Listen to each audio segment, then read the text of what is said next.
序章、現実という名の編集された動画。もし、あなたの目の前に広がっているこの現実が、すべてあなたの脳が勝手に編集した加工映像だとしたら、どう思いますか？嫌な上司、減らない借金、変わらない退屈な毎日。これらが絶対的な事実ではなく、あなたの脳内にあるフィルターが作り出した単なるホログラムのようなものだとしたら、今回は、あなたの人生を根本から覆す危険な技術、現実の書き換えワークについて解説します。多くの人は、人生を変えるためには、努力や根性、あるいは運が必要だと教えられてきました。嫌な現実を変えるために、必死に外側の世界に働きかけ、他人を変えようとし、環境を変えようとあがきます。しかし、それは間違いです。それはまるで、映画館のスクリーンに映った映像が気に入らないからといって、スクリーンに向かってインクを投げつけているようなものです。スクリーンを汚しても、映画の内容は変わりません。映画を変えたければ、映写室に入り、フィルムそのものを差し替える必要があります。心理学と脳科学の世界において、このフィルムに当たるのが、あなたの認知であり記憶です。最新の神経科学は、私たちが見ている世界が、目から入った情報のありのままではなく、脳が過去の記憶データをもとに予測し、再構成した幻覚に近いものであることを示唆しています。つまり、あなたが辛い現実を見ているのは、世界が辛いからではありません。あなたの脳が、辛い現実というジャンルの映画を、無意識のうちに再上映し続けているだけなのです。今日からお話しする書き換えワークは、スピリチュアルな奇跡を願うものではありません。脳の可塑性、つまり脳の神経回路が書き換わる性質を利用し、物理的に脳の配線を変え、世界の見え方そのものを変えてしまう、極めてロジカルで、少しばかり冷徹な技術です。この動画を見終わる頃、あなたは被害者であることをやめ、自分の人生という物語の冷酷で有能な編集長になっていることでしょう。準備はいいですか？では、脳の裏口から現実のソースコードにアクセスしていきましょう。第1章、記憶の可塑性。過去は事実ではなく解釈で書き換えられる。まず、残酷な真実をお伝えしましょう。あなたが絶対的な事実だと信じている過去の記憶。それは、嘘です。アメリカの認知心理学者、エリザベス・ロフタス教授の研究によれば、人間の記憶というのはビデオテープのように正確に記録されるものではありません。記憶とは、思い出すたびに、その時の感情や今の状況に合わせて再構成される、非常にあやふやな情報データなのです。ウィキペディアの記事を誰でも編集できるように、あなたの記憶もまた、アクセスするたびに微妙に書き換えられています。例えば、あなたが過去に失敗した経験を思い出してください。あの時、大恥をかいた、自分はダメな人間だ。そう思い出しながら、その記憶に惨めさというタグを貼り付けて保存し直しています。これを繰り返すことで、ただの失敗したという事実が、自分は無能であるという強固な信念へと強化されていくのです。これが、あなたが無意識に行っているネガティブな書き換えワークの正体です。多くの人は、無意識のうちに自分を不幸にする方向へ、過去を編集し続けています。では、これを逆手に取りましょう。意図的に、過去のタグを付け替えるのです。これが過去の書き換えの基本です。具体的なワークを紹介しましょう。これをリフレーミングエディットと呼びます。まず、あなたがトラウマや失敗だと感じている過去の出来事を一つ、思い浮かべてください。その映像を、まるで映画の編集ソフトに取り込んだかのようにイメージします。これまでのあなたは、その映像に悲しい BGM をつけ、画面を暗くし、被害者としての自分の姿をクローズアップしていたはずです。今、その編集を変えてください。まず、画面の色調を明るくします。BGM をコミカルな曲や、あるいは壮大な冒険映画の曲に変えてみてください。そして、カメラのアングルを変えます。失敗して泣いている自分を見るのではなく、その失敗を通して、何かを学ぼうとしているチャレンジャーとしての自分にフォーカスを当てるのです。事実は変えられません。起こったことは消せません。しかし、その出来事に対する意味付けと感情のタグは、今この瞬間、あなたの意思で自由に変更可能です。あの失敗があったから、私はダメになったという脚本を捨ててください。あの失敗は、今の最強の私を作るための伏線だったという脚本に書き換えるのです。心理学ではこれをナラティブセラピーの応用と言いますが、もっと攻撃的に言えば歴史の改ざんです。自分の都合のいいように、過去のデータを編集してください。脳は、それが本当の事実か編集された事実かを区別できません。あなたがこれは伏線だと強く定義すれば、脳はその証拠を探し始め、本当にその失敗を糧にした現実を作り出し始めます。過去が変われば、現在が変わります。現在が変われば、当然、未来も変わります。これが、時間軸を超えた書き換えの第一歩です。しかし、過去を書き換えるだけでは不十分です。私たちは、現在進行型の今という強烈なリアリティに対処しなければなりません。そこで必要になるのが、次の章でお話しするメタ認知の覚醒です。第2章、メタ認知の覚醒。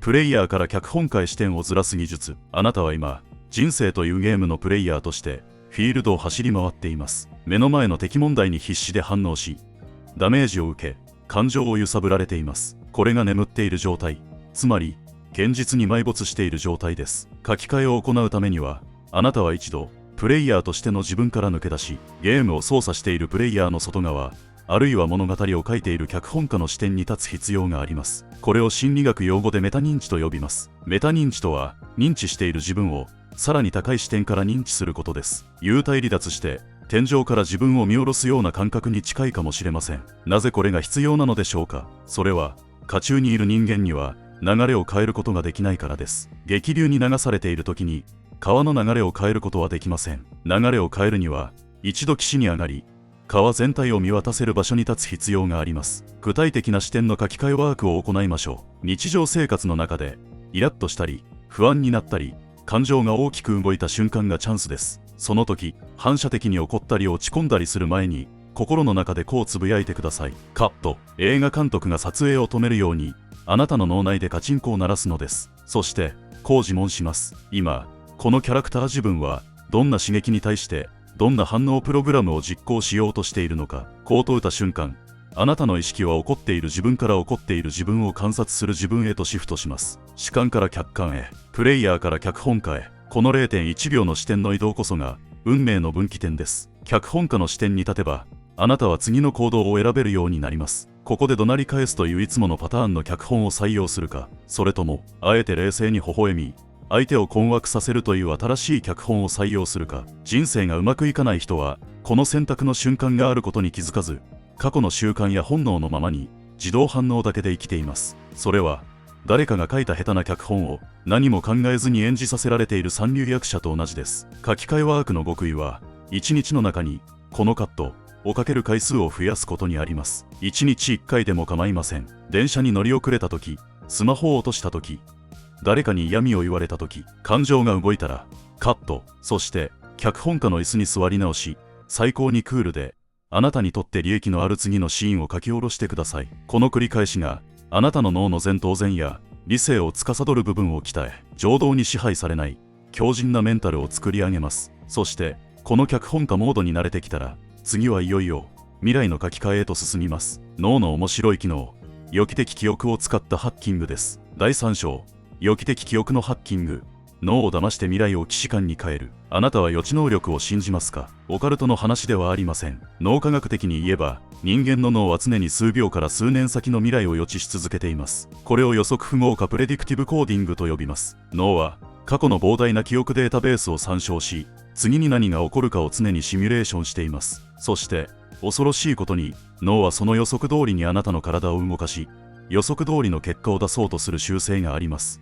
例えばコップを掴もうとするとき、脳はすでにコップの重さや摩擦を予測し、適切な筋力を指令しています。もしこの予測機能がバグを起こし、自分は失敗するという予測コードが書き込まれていたらどうなるでしょうか。脳は忠実に失敗するための筋肉の動き、失敗するための発言をあなたの無意識に指令します。これが悪い予感が当たるメカニズムの正体です。ではこの予測システムをハックするにはどうすればいいか。それが未来の記憶化、すなわち予期的記憶プロスペクティブメモリーの偽造です。多くの自己啓発ではなりたい自分をイメージしてワクワクしましょうと言いますが、グレー心理学ではもっと冷徹なアプローチを取ります。ワクワクするということは、脳にとってまだ手に入っていない異常事態を意味します。これでは逆効果です。脳に認識させるべきは、ワクワクではなく既視感デジャブです。ああ、これね、知ってる知ってる。未来の成功に対して脳がそう反応するレベルまでシミュレーションを徹底的に繰り返すのです。具体的なワークを紹介しましょう。脳内リハーサルハッキングです。リラックスできる場所で目を閉じ、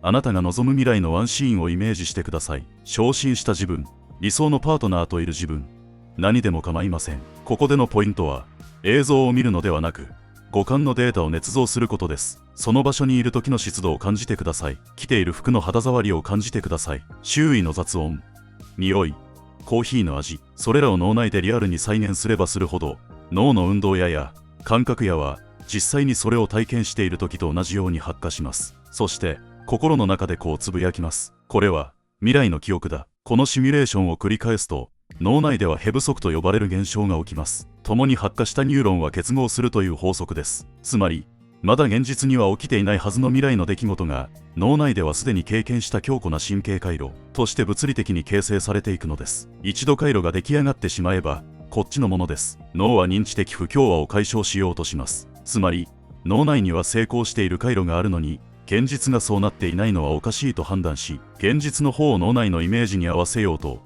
猛烈な勢いで無意識の行動を変え始めます。願ってはいけません。ただ、脳に誤った完了報告を送るのです。その現実は、すでにインストール済みですと。第4章 RAS。も様態不活形の再プログラミング情報のフィルタリングを変える。未来の記憶をインストールしたら、次は現実世界からその証拠を集めるシステムを構築します。ここで登場するのが、脳幹にあるも様態不活形、通称ラスです。ラスは、Google の検索エンジンのようなものです。私たちの周りには、毎秒数百万ビットもの膨大な情報が溢れていますが、脳が全てを処理するとパンクしてしまいます。そこでラスは、情報の 99% をノイズとしてカットし、あなたにとって重要だと設定された 1% の情報だけを意識に上げます。問題は、多くの人がこの検索キーワードの設定をミスしていることです。もしあなたが自分は運が悪いと信じ込んでいたら、ラスには運が悪い証拠という検索ワードが入力されます。するとラスは、街中の不機嫌な人、赤信号、落ちているゴミばかりを検出し、あなたに見せつけます。一方で、親切な人やチャンスは、ノイズとして完全に遮断されます。これが、世界が敵だらけに見える仕組みです。書き換えワークの第4段階は、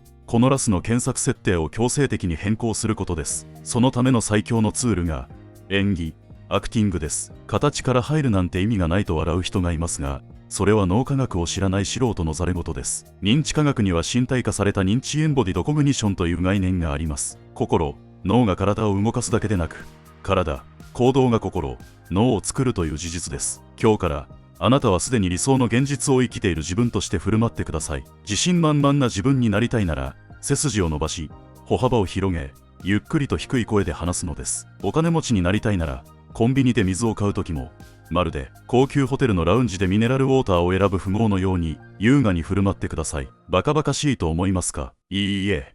これがラスへのハッキングコードです。あなたが自信のある振る舞いを物理的に行うと、脳は混乱します。おや、こいつは今、自信満々に振る舞っているぞ。ということは、現実はうまくいっているはずだ。そう判断したラスは、検索キーワード、自信、根拠、成功、チャンスに書き換えます。するとどうでしょう。今まで見えていなかった協力者の存在に気づいたり、スルーしていた有益な情報が目に飛び込んできたりします。世界が変わったのではありません。あなたがかけているラスという名のサングラスの色が変わったのです。このふりをする技術において重要なのは、周囲を騙すことではありません。自分自身の脳を騙すことです。これを自己欺瞞の戦略的利用と呼びます。脳は、現実と演技の区別がつきません。あなたが演じ続ければ、脳はその演技に合わせて、ホルモンバランスを変え、ドーパミンの分泌量を変え、最終的には人格そのものを書き換えてしまいます。嘘から出た誠ということわざがありますが、あれは心理学的に正しいのです。嘘をつき続けてください。それが脳の神経回路に焼き付くまで。そうすれば、